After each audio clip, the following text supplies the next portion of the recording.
My name is Kaarin Goncz, and I'm walking to work right now. I work at New Mexico Tech, and I'm the lab manager for the biology department. So what that means is I primarily set up labs and design labs, help TAs, get prepped for labs, and I also do a little bit of teaching. And I love my job because it allows me to be involved in science in a way that I never thought that I would be involved, and that is doing hands-on activities. I really love doing hands-on stuff and helping students understand concepts by getting their hands right into it and being able to do experiments.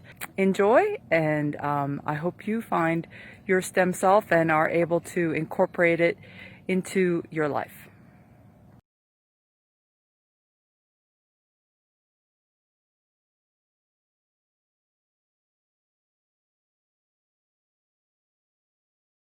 How is what you do like or unlike what you thought your profession would be? When I started out, I went to school. I went to undergraduate and I went to grad school to get my PhD in research science.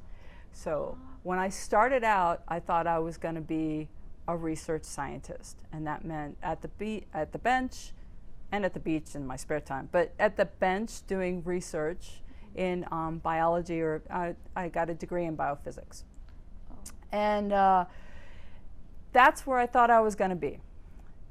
Here I am today, and what I do primarily is I do a lot of outreach in the community.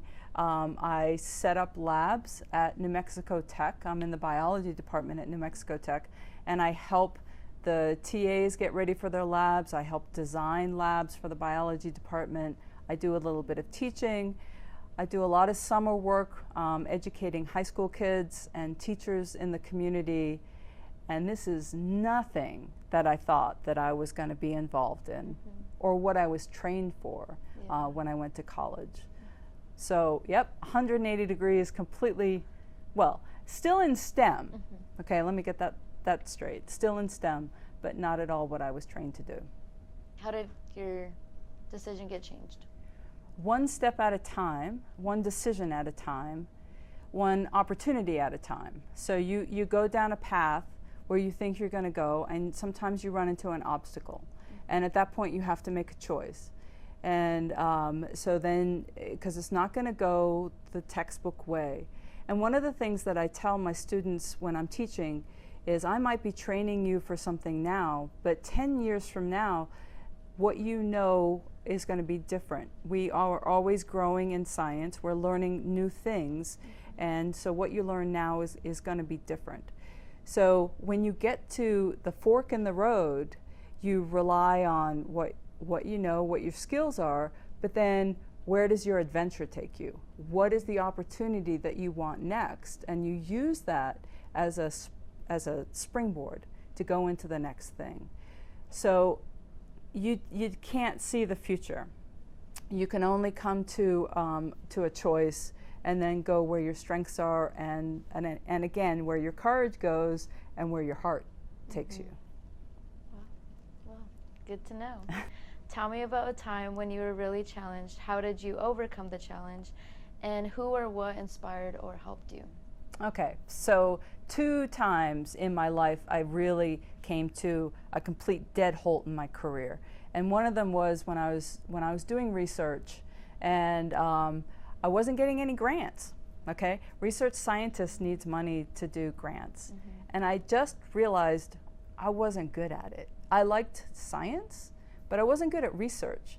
I didn't have the patience. I liked to do things with my hands, and I liked to teach. But I got frustrated. So I had a really good friend in the school system, and I was in Vermont.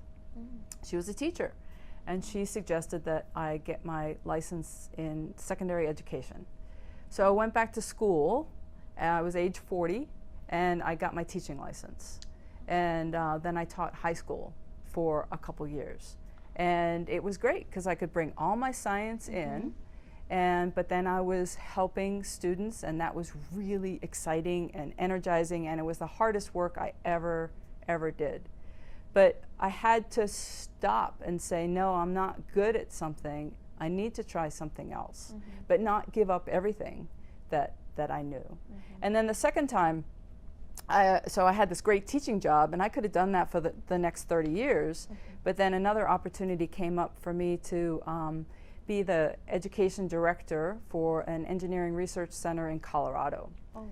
And that meant leaving behind something that was secure for something that was new and challenging. And I just said, okay, I got that opportunity. Take it. Just take it. Just take it. So so some of that comes, and friends, okay? You got to have some friends to talk to, and being able to listen to pros and cons. You know, people are going to tell you a whole bunch of stuff, but going back to your heart and knowing what you're good at and what you feel like you're going to learn. Wow. What has been your funniest on-the-job mishap? One of my favorite demos when I used to go out and do outreach, when I worked at the Engineering Research Center, which was a laser development engineering research center, was I got to do a whole bunch of experiments with lasers and light. And I love lasers and color and light. And so we had this really powerful green pointer laser that you're really not supposed to have because they're dangerous. So we had a special laser. But the green laser was so powerful that it could pop balloons. So I used to do this demo where I would do an experiment on the absorption of energy, of color light. So I would have a red, a green, and a black balloon. And I would tell folks that 2 of those balloons are going to pop with the green laser, and 1 of them won't. And the green balloon won't pop because it's going to reflect the green light. But the red and the black balloon will pop because they're going to absorb the energy. But my laser was getting low on battery power, and I knew this, and I knew it wasn't going to pop the balloon, so I had to fake it. I taped a pin to my finger, and when I held the balloon up to the laser, I used the pin to pop it because it was so important to get the message across that yeah, that was. I didn't want that to be embarrassing, so I had to fake it. Yeah. All right. Every once in a while, you just have to. The lesson is important. I'm thinking of actually doing like a science class or making that my focus, like as a teacher as well. So you're thinking of being highly qualified, essentially. What advice would you have for someone starting out in your field, specifically? Like for you? Yeah. So follow your heart. Listen to people, get advice, but still follow your heart. And I heard this one story, and this is a little bit painful story, but I heard this report about women in physics, and they polled a bunch of students on why they dropped out of physics, because physics is a tough class.